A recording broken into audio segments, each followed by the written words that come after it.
ஐந்து கரத்தோனை போற்றி, ஆணை முகத்தானை போற்றி, மூஷிக வாகனனை போற்றி, மூலப்பரம்பொருளை போற்றி, சித்தி புத்தி விநாயக பெருமானை போற்றி. குருவே சரணம். இணையத்தாள் இணையம் எங்களுக்கு வணக்கம். இது புரட்டாசி மாத ராசி பலன். புரட்டாசி மாதம் மேச ராசிக்கு எப்படி இருக்க போகுது அப்படிங்கிறத பார்க்கலாம். அதுக்கு முன்னாடி புரட்டாசி மாதத்தில் வரக்கூடிய முக்கிய விசேஷ தினங்கள் அப்படின்னா, புரட்டாசி 16ஆம் தேதி அன்றைக்கி அமாவாசை. இந்த அமாவாசை பார்த்திங்கனாக்கா மிக முக்கியமான ஒரு அமாவாசை. இதில் பித்திரு தர்ப்பணம் கொடுக்கும்போது பார்த்திங்கனாக்கா நம்ம முன்னோர்களோட ஆசீர்வாதம் நமக்கு கிடைக்கும். 17ஆம் தேதி புரட்டாசி 17ஆம் தேதி நவராத்திரி ஆரம்பம். நவராத்திரி பூஜை, நவராத்திரி கொலு வைக்கிறது, இதெல்லாம் பார்த்திங்கன்னா இந்த 17ஆம் தேதி ஸ்டார்ட் ஆகுது. 25ஆம் தேதி சரஸ்வதி பூஜை, ஆயுத பூஜை. 26ஆம் தேதி விஜயதசமி. 26ஆம் தேதி பார்த்திங்கன்னா வித்யா ஆரம்பத்துக்கு உகந்த நாளாக கருதப்படுது. சரி, எப்படி இருக்க போகுது மேச ராசிக்கு அப்படின்னாக்கா, ராசிநாதன் 3ல் தைரியம், தன்னம்பிக்கை, வீரியம் அந்த ஸ்தானத்தில் இருக்காங்க. அப்போ இந்த மாதம் பார்த்திங்கனாக்கா மனதில் புது தெம்பும் உற்சாகமும் தைரியமும் தன்னம்பிக்கையும் ஏற்படக்கூடிய ஒரு மாதமாக இருக்கும்.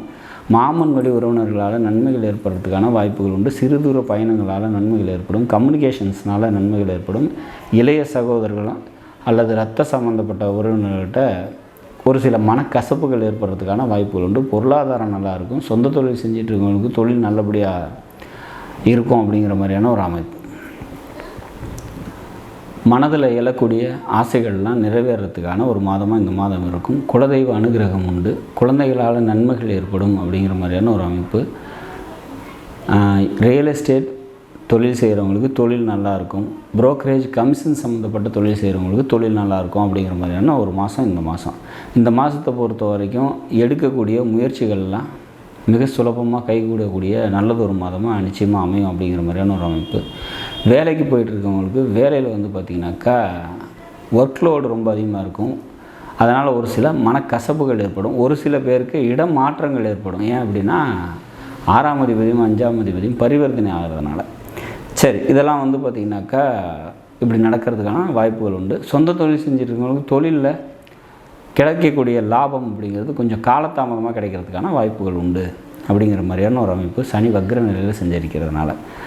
மற்றபடி இந்த மாதத்தை பொறுத்த வரைக்கும் பொருளாதாரம் நல்லாயிருக்கும் அப்படிங்கிற மாதிரியான சுச்சுவேஷன்ஸ். 2ஆம் அதிபதி மற்றும் 7ஆம் அதிபதியான சுக்கிர பகவான் நீச்ச நிலையில் இருக்காங்க. அவங்க வீடு கொடுத்த புதன் பகவான் பரிவர்த்தனையாகி அந்த வீட்டுக்கே வர்றதுனால பொருளாதாரம் நல்லாயிருக்கும். குடும்பத்தில் பார்த்திங்கன்னா ஒற்றுமையான மகிழ்ச்சியான சூழ்நிலைகள் ஏற்படுறதுக்கான வாய்ப்புகள் உண்டு.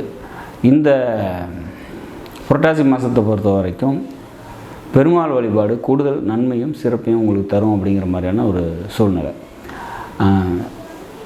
வரக்கூடிய 7, 8, 9 அதாவது அக்டோபர் மாதம் 7ஆம் தேதி, 8ஆம் தேதி, 9ஆம் தேதி இந்த 3 நாட்கள் உங்களுக்கு சந்திராஷ்டம தினமாக வர்றதுனால அன்றைய தினம் முக்கிய முடிவுகளை எடுக்காதீங்க. வெளியூர் பயணங்களை தவிர்த்துருங்க. நாடும் நாட்டு மக்களும் நலமுடன் வாழ நவகிரகங்களை வேண்டி அமைகிறேன். நன்றி, வணக்கம்.